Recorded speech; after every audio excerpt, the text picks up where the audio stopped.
नमस्कार बच्चों, मैं DN Rathore study zone classes के यूट्यूब चैनल में आपका एक बार फिर से स्वागत करता हूं। कल की ऑनलाइन क्लासेज में अपन ने न्यूमेरिकल्स के बारे में डिस्कस कर लिया था और मैंने 2-3 न्यूमेरिकल्स आप सबको बता दिए थे। जो लास्ट का न्यूमेरिकल था वो सबसे ज़्यादा इम्पोर्टेंट था। मैं आपसे एक बात और कहना चाहता हूँ कि न्यूमेरिकल्स हो, डेरिवेशन हो, डायग्रामेटिक पार्ट हो, चीज़ों को रटना नहीं है। चीज़ों को अपन को क्या करना है? रटना नहीं है, चीज़ों को अपन को समझना है। क्या करना है? समझना है। अगर आप चीज़ों को रटोगे तो कभी कभी एग्जाम में क्या होता है कि रटी रटाई चीज़ें जब अपन को पता होती है तो बहुत सी बार प्रॉब्लम ये आती है वहाँ पर कैसे जो टॉपिक्स आपने रटा है उसको स्टार्ट कैसे करें। तो प्रॉब्लम आती है स्टार्ट करने में, और जब स्टार्ट नहीं होगा तो उसका एंड कैसे कर पाओगे आप। और यदि चीज़ों को आपने समझ रखा है तो आप उसे स्टार्ट भी करोगे और उसको एंड भी करोगे। तो मेरा मेन मोटिव ये है आपसे कहने का कि जब आप पढ़ने बैठो तो चाहे आप स्टडी आधे घंटे की क्यों ना करो, लेकिन समझ के। यानी कि कहने का मतलब यह है कि अपन को टॉपिक को रटना नहीं है, अपन को टॉपिक की आत्मा का ज्ञान होना चाहिए। क्या होना चाहिए? टॉपिक की आत्मा का ज्ञान होना चाहिए। यदि टॉपिक की आत्मा का ज्ञान हमें है तो अपन उस टॉपिक को चाहे वो किसी भी रूप में हमारे सामने प्रस्तुत हो जाए, हमारे सामने आ जाए, अपन उसका आंसर इजी वे में दे सकते हैं। तो ठीक है डियर स्टूडेंट्स, कल अपन ने न्यूमेरिकल्स के बारे में डिस्कस किया था। आज हमारा जो टॉपिक है किसका? वही अपना पुराना चैप्टर विद्युत धारा के चुंबकीय प्रभाव। ठीक है बच्चों, तो आज का जो हमारा टॉपिक है वो है चुंबकीय क्षेत्र में आवेश की गति। चुंबकीय क्षेत्र में आवेश की गति यानी कि motion of charge in a magnetic, कौन सा फील्ड? Magnetic field. ठीक है बच्चों, तो ये जो टॉपिक है हमारा इम्पोर्टेंट है ही सही कि जो मैग्नेटिक फील्ड होता है उसमें चुंबकीय, उसमें आवेश किस गति से गति करता है। तो इसमें मैं आपसे कहूँ, यदि कोई भी Q कूलाम्ब का आवेशित कण चुंबकीय क्षेत्र B वेक्टर और विद्युत क्षेत्र E वेक्टर में V वेक्टर के साथ यदि गतिमान है, मैं लिख देता हूँ आपके सामने, यदि कोई Q कूलाम्ब का आवेशित कण चुंबकीय क्षेत्र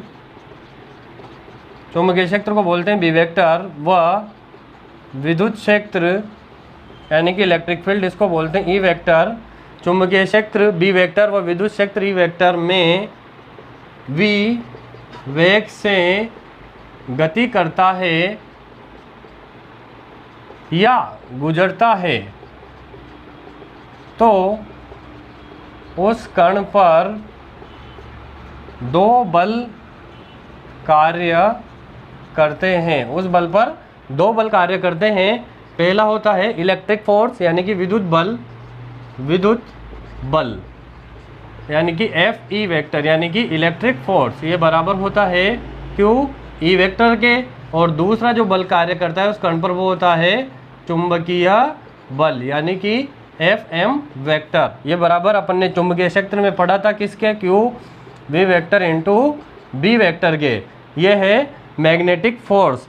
यदि इसी एफ एम को एक ब्रांच आते हैं इंजीनियरिंग में, उसका नाम है सिविल, दूसरी ब्रांच है मैकेनिकल, वहाँ पर एक सब्जेक्ट भी आता है एफ एम, वहाँ पर इसका नाम होता है फ्लूइड मैकेनिक्स। मैं बात करूँ एक ब्रांच और है इलेक्ट्रिकल और इलेक्ट्रॉनिक्स, वहाँ पर भी एक सब्जेक्ट आता है एफ एम, वहाँ पर इसको बोलते हैं फ्रीक्वेंसी मॉड्यूलेशन। लेकिन अपन अध्ययन कर रहे हैं फिजिक्स का यानी कि भौतिक विज्ञान का। तो यहाँ पर जो हमारा एफ एम है ये है मैग्नेटिक फोर्स। ठीक है बच्चों, तो कण पर दो बल कार्य करते हैं, दोनों आपके सामने हैं। तो आवेशित कण पर परिणामी बल, आवेशित कण पर परिणामी बल क्या हो जाएगा? यानी कि F परिणामी किसके बराबर हो जाएगा? F E vector plus F M vector के। हो गया। तो यहाँ पर मैं दोनों बलों को जोड़ दूँ, एफ ई बराबर है क्यू ई वेक्टर के प्लस दूसरा जो मैग्नेटिक फोर्स है वो है q we vector into B vector के, तो एफ वेक्टर यानी कि परिणामी किसके बराबर हो जाएगा, क्यू में यदि कॉमन ले लूँ तो अंदर बचेगा मेरे पास ई वेक्टर प्लस का साइन, क्यू दोनों जगह है तो क्यू बाहर आ गया, अंदर क्या बचा ई वेक्टर प्लस और इधर पीछे से v vector into B vector. ठीक है बच्चों, तो ये अपने पास क्या आया कि उस कण पर जो परिणामी बल है उसका मान होता है q E vector plus v vector into B vector. बच्चों जो ये फोर्स में दिखाई दे रहा है परिणामी, इस बल को सर्वप्रथम एक साइंटिस्ट थे, उनका नाम था H.A. लोरेंज। क्या नाम था उनका, H.A. लोरेंज। यदि मैं इनके पूरे नाम की बात करूं तो उनका नाम था हेनरिक एंटून लोरेंज। तो ये जो चुंबकीय बल है यानी कि ये वाला बल, इस बल को सर्वप्रथम वैज्ञानिक H.A. लोरेंज ने व्यक्त किया था, इसीलिए इस बल को लोरेंज बल भी बोलते हैं, इसीलिए इस बल को लोरेंज बल भी बोलते हैं। ठीक है डियर स्टूडेंट्स। अब यदि मैं बात करूं कि केवल और केवल आवेशित कण चुंबकीय क्षेत्र में गति करता है, यानी कि विद्युत क्षेत्र अवेलेबल नहीं है, तो मैं लिखता हूं यहां पर केवल, यदि भी नहीं, केवल चुंबकीय क्षेत्र में आवेशित कण पर लगने वाला चुंबकीय बल, या क्या बताया मैंने, लोरेंज बल। यदि विद्युत क्षेत्र उपस्थित नहीं है, केवल चुंबकीय क्षेत्र है, तो उस पर लगने वाला जो बल होगा यानी कि चुंबकीय बल, लोरेंज बल, यानी कि एफ एम मैग्नेटिक फोर्स बराबर किसके हो जाएगा, q we vector into v vector के। ये क्रॉस प्रोडक्ट है, तो क्रॉस प्रोडक्ट जहाँ पे आता है वहाँ अपन साइन लेते हैं, तो Q V B sine theta, जो ये थीटा है यानी कि थीटा वी वेक्टर व बी वेक्टर के मध्य का कोण है। ठीक है बच्चों, थीटा वी वेक्टर और बी वेक्टर के मध्य का कोण है। एक और छोटी सी चीज़ इसमें है, यदि जो आवेशित कण यदि ऋणात्मक प्रवृत्ति का है, यानी कि आवेशित कण माइनस क्यू यानी कि ऋणात्मक प्रवृत्ति का है, तो उस पर चुंबकीय क्षेत्र वी वेक्टर और बी वेक्टर के विपरीत लगेगा। ठीक है बच्चों, तो ये हमारा टॉपिक फिनिश हो गया। यहाँ पर चुंबकीय क्षेत्र में आवेश की गति, चुंबकीय क्षेत्र में आवेश अपन ने विद्युत क्षेत्र और चुंबकीय क्षेत्र दोनों में अपन ने स्टडी कर लिया है। और यदि चुंबकीय क्षेत्र उस पर आरोपित, केवल चुंबकीय क्षेत्र आरोपित है, तो उस बल को बोलते हैं लोरेंज बल।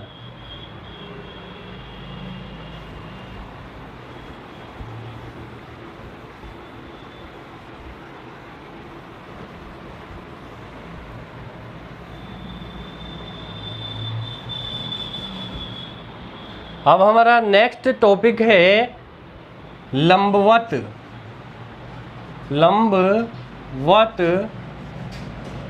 चुंबकीय क्षेत्र में आवेश की गति। अगला टॉपिक क्या है अपना, लंबवत चुंबकीय क्षेत्र में आवेश की गति, यानी कि motion of charge in perpendicular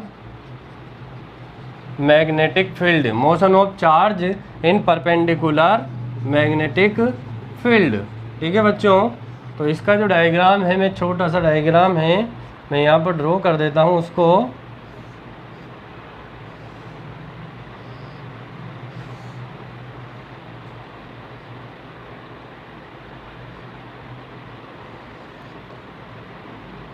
ये एफ वेक्टर ऊपर की ओर लग रहा है, और इस बार जो चुंबकीय क्षेत्र है वह, ये कोई कागज है, कागज के तल के, ये जैसे कोई कागज का तल है, इस तल के लंबवत अंदर की ओर लग रहा है। जो चुंबकीय क्षेत्र है वह इस कागज के लंबवत अंदर की ओर लग रहा है, और ये है बी वेक्टर, ये एक्सिस हो जाएगी एक्स, ये वाई और ये जेड।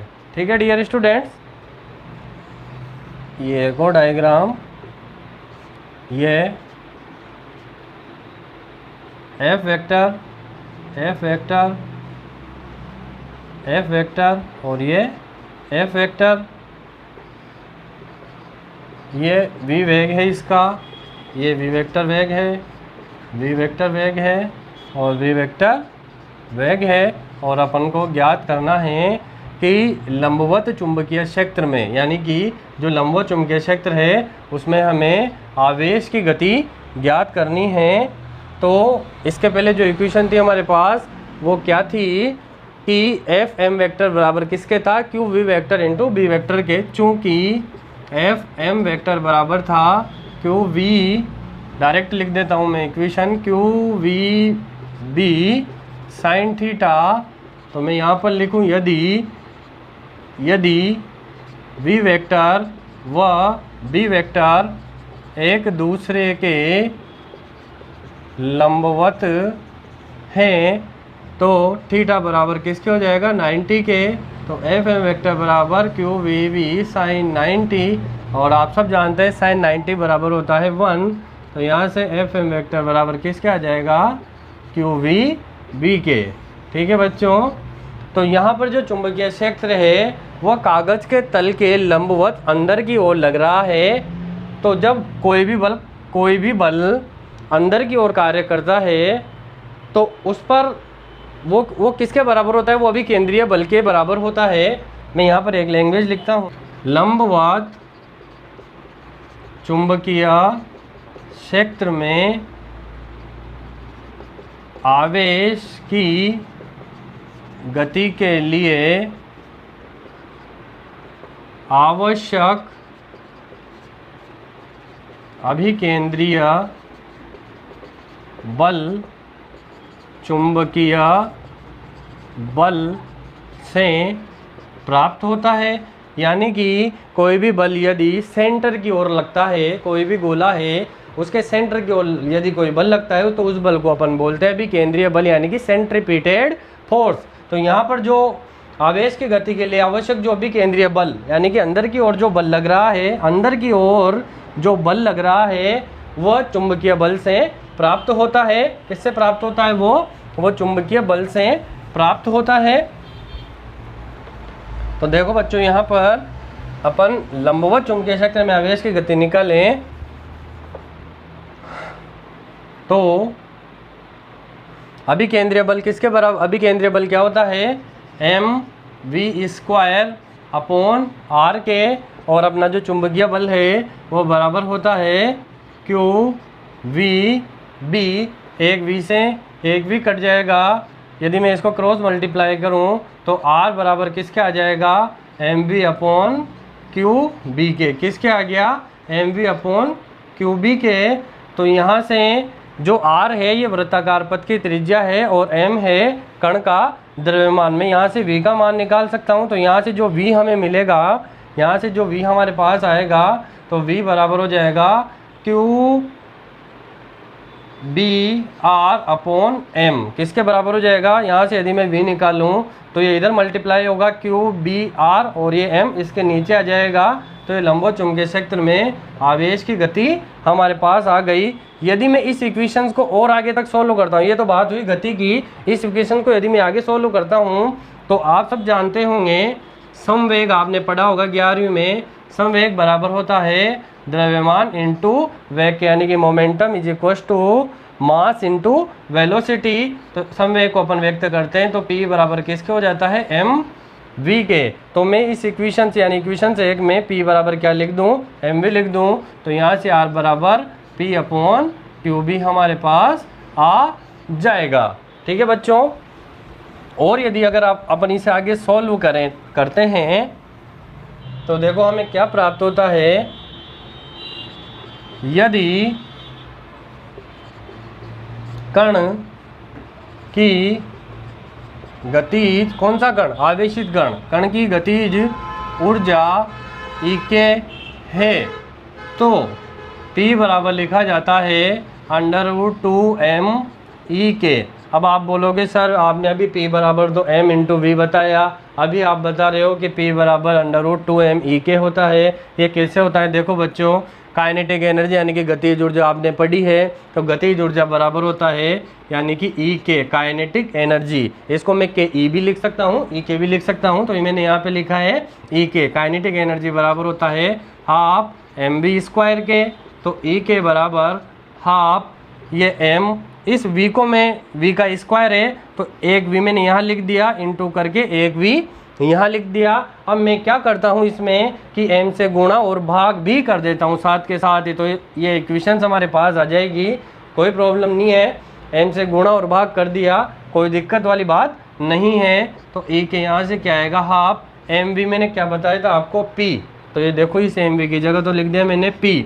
एक और mv है, m ये रहा v ये रहा, तो इसकी जगह भी मैं लिख दूँ p और नीचे m जैसा का जैसा, तो e के बराबर half p into P square upon m। तो यहाँ से मैं यदि p का मान निकालूँ तो ये 2m इधर गुणा हो जाएगा, तो 2m e के आ गया बच्चों, और p बराबर ये स्क्वायर उधर जाएगा तो अंडर रूट लग जाएगा 2m e के।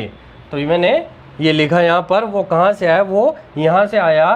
तो ये मेरी समीकरण नंबर 2। इस समीकरण नंबर 2 में मैं p बराबर अंडर रूट 2m e के लिख देता हूँ। तो मेरे पास r बराबर क्या आ जाएगा, ये इक्वेशंस। तो p बराबर मुझे क्या लिखना है, अंडर रूट 2m e के अपॉन नीचे क्या आ रहा है, q b आ रहा है। ठीक है डियर स्टूडेंट्स, तो एक v तो हमारे पास ही आ गया। यदि वर्ताकार पथ की त्रिज्या की बात करें तो एक इक्वेशन ये रही और एक इक्वेशंस ये रही। अपन और आगे यदि बात करें, और आगे चलें अपन,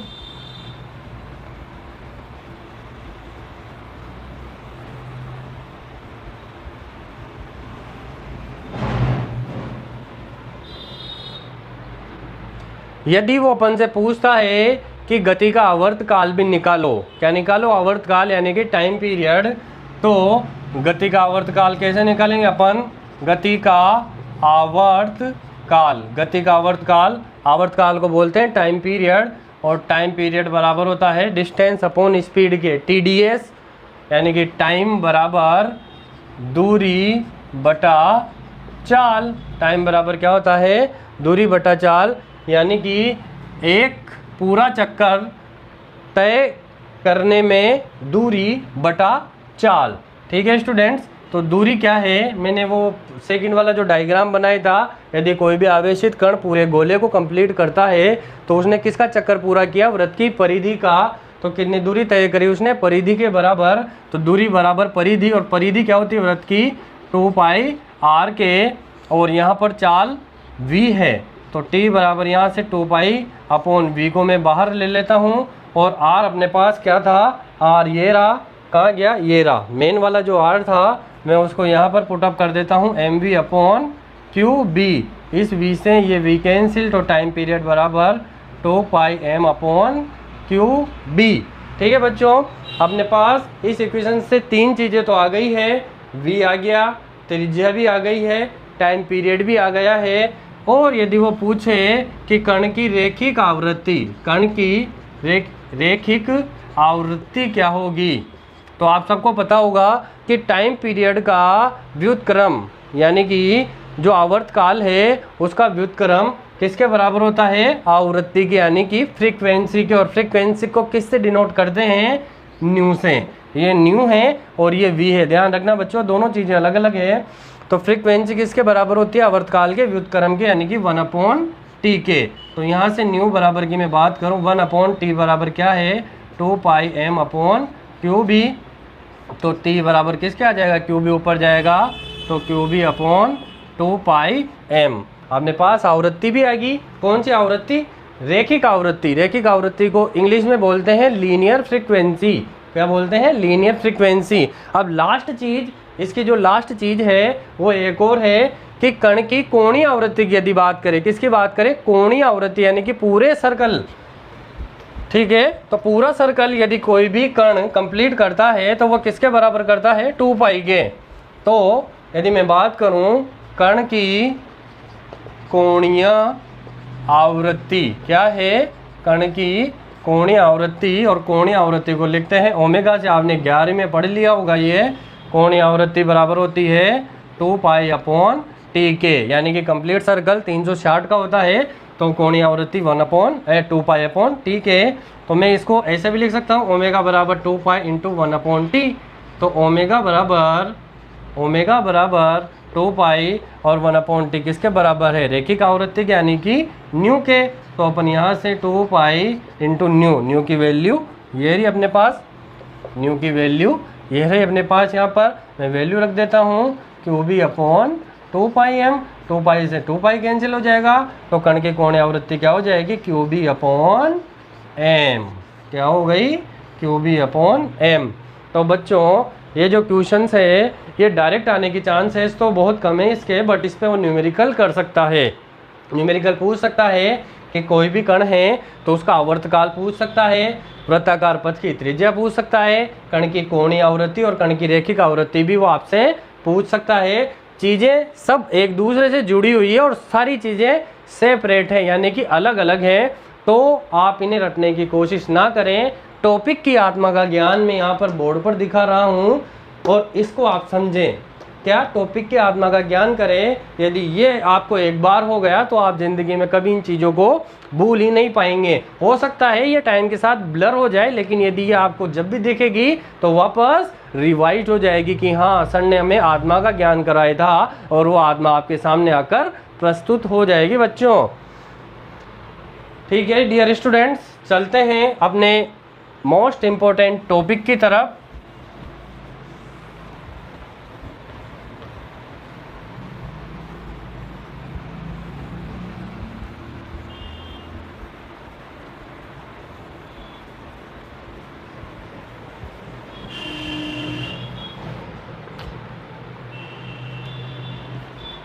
टॉपिक है हमारा साइक्लोट्रॉन। क्या है, साइक्लोट्रॉन। नाम थोड़ा डरावना हो सकता है बट आएगा कभी नहीं है, क्योंकि ये कोई चक्रवात नहीं है। साइक्लोट्रॉन चक्रवात नहीं है, तो डरने की इससे आपको बिल्कुल भी ज़रूरत नहीं है। तो इसके बारे में अपन डिस्कस करेंगे। टॉपिक थोड़ा लंबा है, इसके बारे में मैं आपको एक छोटी सी चीज़ बता देता हूँ कि सबसे पहले साइक्लोट्रॉन है। तो साइक्लोट्रॉन क्या होता है, तो मैं यहाँ पर बोर्ड पर लिख ही देता हूँ। साइक्लोट्रॉन, साइक्लोट्रॉन एक ऐसी विद्युत चुंबकीय युक्ति है, विद्युत चुंबकीय युक्ति है, यानी कि इलेक्ट्रोमैग्नेटिक डिवाइस। विद्युत चुंबकीय युक्ति को क्या बोलते हैं, इलेक्ट्रोमैग्नेटिक डिवाइस। साइक्लोट्रॉन एक ऐसी विद्युत चुंबकीय युक्ति है जो भारी धनावेशित कणों, अब भारी धनावेशित कण कौन कौन हो सकते हैं, प्रोटॉन हो सकते हैं, भारी धनावेशित कण प्रोटॉन हो सकते हैं, न्यूट्रॉन हो सकते हैं, एल्फा कण हो सकते हैं। इन सबको, जो भारी धनावेशित कणों को उच्च वेगों तक त्वरित करने में प्रयुक्त होती है। किसमें प्रयुक्त होती है, भारी धनावेशी जो कण होते हैं उनको उच्च वेगों तक त्वरित करने में प्रयुक्त होती है, उसे ही साइक्लोट्रॉन कहते हैं। क्या कहते हैं, साइक्लोट्रॉन कहते हैं। इसका जो आविष्कार है, इसका आविष्कार लगभग 1934 में, इसका आविष्कार 1934 में लॉरेंज और MS